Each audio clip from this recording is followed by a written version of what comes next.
24 ঘন্টা বা শুধু একদিন, এই সময়টাই চেয়েছিলেন ডোনাল্ড ট্রাম্প ইউক্রেন যুদ্ধ শেষ করার জন্য। ঘোষণা দিয়েছিলেন ক্ষমতায় এলে 24 ঘন্টার মধ্যেই সব মিটিয়ে ফেলব। সে 24 ঘন্টা পেরিয়ে গেছে বহু আগেই। যুদ্ধটা শুরু করেছিলেন পুতিন, থামাতে পারেননি বাইডেন।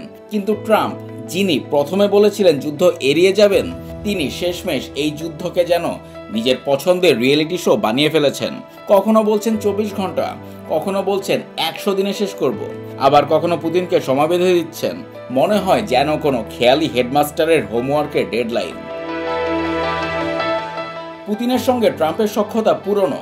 তার ভাষা ধার করে বলেছিলেন, ইউক্রেনও তো ঠিক কাজ করেনি। জেলেনস্কিকে ডাকলেন হোয়াইট হাউসে, ক্যামেরার সামনে বসিয়ে করলেন বকাঝকা, যেন কিশোর বয়সের ক্লাস রিপ্রেজেন্টেটিভকে ধরলেন হেডমাস্টার। ট্রাম্পের শপথের 6 মাস পরও মৃত্যু বাড়ছে, যুদ্ধ চলছে। যুদ্ধ শুধু চলছেই না, বরং তা এসে পড়েছে খোদ ট্রাম্পের কাঁধে। পশ্চিমা বিশ্লেষকরা বলছেন, ট্রাম্প সম্ভবত বুঝে গেছেন পুতিন যুদ্ধ থেকে ফিরবেন না। তিনি দেখেছেন ইউক্রেন মরিয়া হয়ে অস্ত্র চাচ্ছে।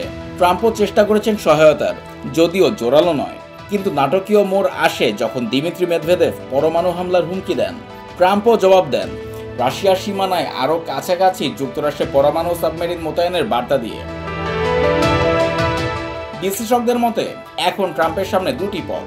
একটি হলো কঠিন সিদ্ধান্ত নিয়ে ট্রাম্প অলওয়েজ চিকেন্স আউট তকমা ঘোচানো, আরেকটি হলো ব্যাকডোর দিয়ে বেরিয়ে যাওয়া।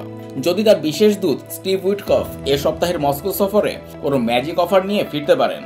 ইরাক যুদ্ধ প্রসঙ্গে কলিন পাওয়েলের একটি বিখ্যাত উক্তি আছে, যদি আমেরিকা কিছুটা ভাঙে তবে তার দায়ও তাদের। কিন্তু ট্রাম্পের আমেরিকা ফার্স্ট নীতি হয়তো বৈশ্বিক দায় কমাতে চায়, কিন্তু ব্যর্থতার দায় এড়ানোর উপায় কি সত্যিই আছে? ট্রাম্পের নীতি, তিনি যুদ্ধ চান না, কিন্তু সব যুদ্ধ যে তার কথা শুনবে এমনও তো না।